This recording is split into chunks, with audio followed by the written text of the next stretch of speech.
অত্র স্কুলের সহকারী পরিচালক, অন্যান্য শিক্ষক এবং অভিভাবকবৃন্দ, আমার সামনে উপস্থিত রয়েছেন আমার প্রাণপ্রিয় শিক্ষার্থী। সর্বপ্রতি আমার সালাম, আসসালামু আলাইকুম রহমতুল্লাহ। আজকের এই বিশেষ দিনে 21শে ফেব্রুয়ারি, এই দিনটি আমাদের কাছে অত্যন্ত গৌরব, সম্মানিত এবং আমাদের আত্মত্যাগ এবং অনুপ্রেরণার দিন। এই দিনে 1952 সালে আমাদের যে ভাইয়েরা ছিল, সেই ভাইয়েরা তাদের জীবন ত্যাগ করে, তাদের বুকে তাদের রক্ত ঢেলে আমরা যে আজকে বাংলা ভাষায় কথা বলি, এই ভাষাটাকে তারা প্রতিষ্ঠা করেছিল। যখন 1952 সালে পাকিস্তানিরা আমাদের মাতৃভাষাকে কেড়ে নিতে চেয়েছিল, এর বীজটা বপন হয়েছিল 1940 সালের দিক। সেটা পরিক্রমায় যখন 1947 সালে ভারতবর্ষ দুই ভাগে বিভক্ত হলো, একটা পাকিস্তান আর একটা হচ্ছে হিন্দুস্তান। পাকিস্তান হলো দুইটা অংশে বিভক্ত, একটা হচ্ছে পূর্ব পাকিস্তান আর একটা পশ্চিম পাকিস্তান। যখনই এই পূর্ব পাকিস্তান পশ্চিম পাকিস্তান বিভক্ত হলো, সর্বপ্রথম যে বিষয়টা নিয়ে এই দুই পাকিস্তানের মধ্যে মতবিরোধ দেখা দিল, সেটা হচ্ছে ভাষা। পশ্চিম পাকিস্তানিরা, বিশেষ করে পশ্চিম পাকিস্তানের রাজনৈতিক অঙ্গনের যে নেতাগুলো ছিল, তারা আমাদের কাঁধের উপর তাদের উর্দু ভাষাটা চাপিয়ে দেওয়ার চেষ্টা করেছিল। তারা সর্বপ্রথম আমাদের মুখের ভাষাটাকে কেড়ে নিতে চেয়েছিল।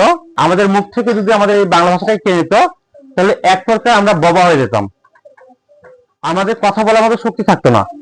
আমরা না জানতাম উর্দু ভাষা, না পারতাম তাদের সাথে কথা বলতে। কিন্তু তৎকালীন সময়ে বিভিন্ন ভার্সিটি, কলেজ, স্কুলের শিক্ষার্থীরা সর্বপ্রথম এই ভাষার বিপক্ষে, অর্থাৎ তারা যে উর্দু ভাষা করতে চেয়েছিল, এই উর্দু ভাষার বিপক্ষে তারা প্রতিরোধ গড়ে তোলে। তারা নানা ধ্বনি দিয়ে তার প্রতিবাদ জানায় এবং কি তারা রাস্তায় মিছিল ডাকে। 1952 সালে 21শে ফেব্রুয়ারি প্রশাসন কর্তৃক এটাকে 144 ধারা জারি করা হয়। কিন্তু এই 144 ধারাকে আমাদের ভাইরা পড়ুয়া না করে, 144 ধারাকে ভঙ্গ করে তারা 4 জন, 5 জন, 6 জনের দল বিভক্ত করে তারা স্লোগান তোলে, রাষ্ট্রভাষা বাংলা চাই। এই স্লোগানে তৎকালীন সময়ে ঢাকা শহর সহ বিভিন্ন শহর স্লোগানে উদ্যোগিত হয়। সেই দিনেই রফিক, শফিক, জব্বার সহ আরো নাম না জানা অনেকেই মৃত্যুবরণ করেন। তাদের বুকে তাজা রক্ত দিয়ে রাজপথ রঞ্জিত হয়। সেই তাদের রক্তের বিনিময়ে আমরা 1956 সালে যে সংবিধান হয়, এই সংবিধানে বাংলা ভাষাকে দ্বিতীয় রাষ্ট্রভাষা হিসাবে স্বীকৃতি পাই। তবে আমরা গর্বিত এই জন্যই যে আমরা এই পৃথিবীর মধ্যে, আমরাই বাঙালি জাতি যারা ভাষার জন্য যুদ্ধ করেছি, জীবন দিয়েছি। পৃথিবীতে অন্য কোনো জাতি বলতে পারবে না যে আমরা ভাষার জন্য জীবন দিয়েছি বা রক্ত দিয়েছি। আমরাই ওই জায়গায় গর্বিত জাতি, লড়াকু জাতি, যে জায়গায় আমরা ভাষার জন্য জীবন দিয়েছি। সেই সাথে এই ভাষাকে উজ্জীবিত রাখার জন্য আমাদের এই ভাষা 21শে ফেব্রুয়ারি যে মাতৃভাষা দিবস, এটা 1999 সালে আন্তর্জাতিক পর্যায়ে ইউনেস্কো আন্তর্জাতিক মাতৃভাষা দিবস হিসেবে ঘোষণা করেন।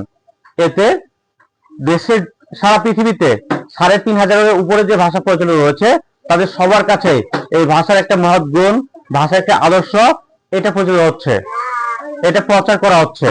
সেই সাথে এই ভাষার জন্যই আমরা বিশ্ব দরবারে পরিচিতি অর্জন করছি। তাই ভাষা আমাদের পরিচিতির একটি বিষয়। তাই আমরা যে কোনো বিষয়ের জন্য বা যে কোনো কারণে আমাদের ভাষাকে সর্বদাই মহিমান্বিত করে রাখবো এবং সেই সাথে আমরা গর্বের সাথে বাংলা ভাষায় কথা বলা শিখবো এবং বাংলা ভাষাকে ধরে রাখবো। বাংলাকে কখনো আমরা হারিয়ে যেতে দিব না। মাতৃভাষার জন্য যারা জীবন দিয়েছে বা অন্য ভাষা আন্দোলনে যারা জীবন দিয়েছে, তাদের রক্তকে উজ্জীবিত রাখার জন্য, তাদের আদর্শকে ধরে রাখার জন্য আমরা বাংলাকে ধরে রাখবো। সেই সাথে আমরা অন্যান্য ভাষাগুলোকেও শ্রদ্ধা করব, সম্মান করব। আর আমরা বিশ্ব সম্পর্কে বা বহির্বিশ্ব সম্পর্কে আরো বেশি জ্ঞান অর্জন করার জন্য বাংলা ভাষার পাশাপাশি অন্য ভাষাও জ্ঞান অর্জন করব। এই বলে আমি আমার সংক্ষিপ্ত শেষ করছি। আসসালামু আলাইকুম রহমতুল্লাহ।